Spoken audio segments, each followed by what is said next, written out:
those of us who come from faith communities, that it can be such a good potential hub of support and care in that way. And we have a question in the chat, sort of that's tangentially related to that. Susan is wondering, do you have a reference guide for Bible stories that would lead to insightful discussions about LGBTQ?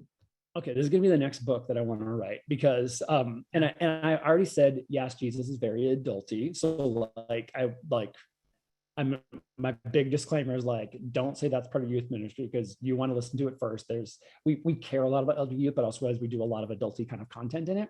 But the best places that I've done Bible studies have actually been through those. And so if you look through those episodes, I'm a producer. I rarely appear on air, but often write their scripts, partly because the very first time I worked with them, the hosts said, we want to talk about David and Jonathan, right? Like a couple that often people are like, oh, they had a relationship. What's going on here? And I so my first task is, well, I'm going to go like dig through 1st and 2nd Samuel. And of course, these are 2 books of the Bible.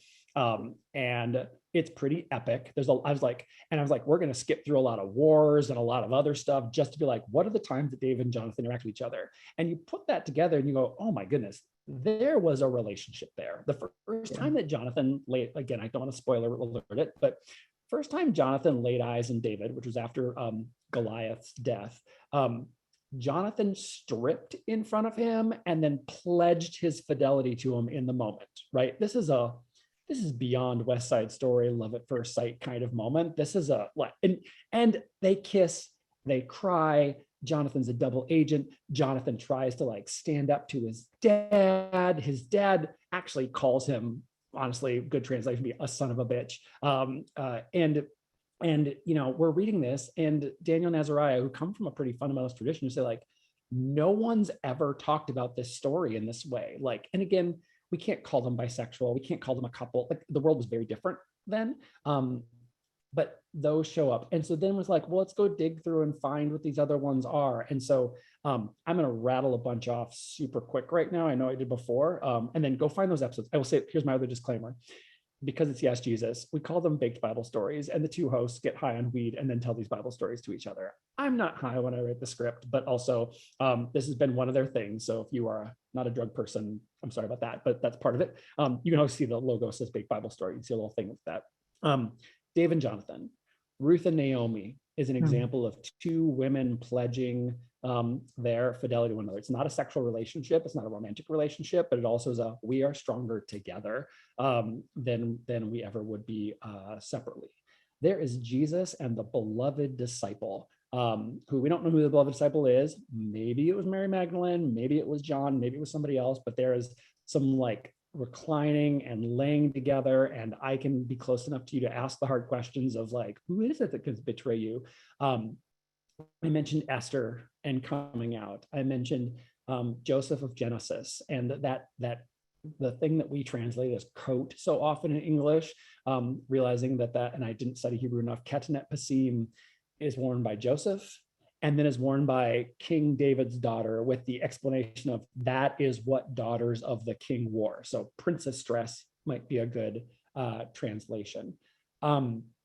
I just, even more recently, since we just went through Holy Week and Easter too, Jesus' entry into Jerusalem, and just thinking of a comparison between that and the modern debate around pride parades and who should show up, and do we want that corporate involvement and people waving their rainbow flags the way that people were waving and laying down palm branches on the street, and then when things get difficult, everyone abandons and pretend. There's a big debate right now, right? Like, well, are you going to show up at Pride after you didn't help us during this really hard legislative session? Like, imagine Jesus doing that in reverse. You all showed up when I rode the donkey into town, but now that I'm on trial, now that I'm being executed, where are all the people that were like singing Hosanna?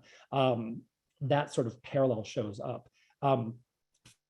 Philip in the Ethiopian eunuch, and the conversation about having an outsider, and even the role of eunuchs in society. Eunuchs are different than transgender people. And yet there is this thing people might come to understand about like, who is someone? How does changing someone's body make them fit into society or make them not fit into society? all these things are relatable, and you can kind of just go through it. And it's not calling these people LGBTQ, right? Like that's a very modern phrase that doesn't work for that time. Right. But it means I see myself in those stories. It means that my trans friends have said they've seen themselves in those stories. And it means that young people that are looking for examples of like, is anyone else there ever thought or feel the same way that I do? Telling the biblical characters have thought and felt the same way that they have as well. I'll say one more, like Jonah, as a catty gay man, Jonah's a very petty prophet. And if you read that from this, like, I don't want to help them get better, and you know what, I want to just sit here and watch their destruction, and then God doing this like petty thing back to Jonah too, of like, well, let's grow a little tree and make you feel, oh, I'm sorry, the tree died, oh, you're sitting in the sun. You can see catty friends like having that exact same conversation. And so once you put that lens there, it starts showing up more and more and more and more.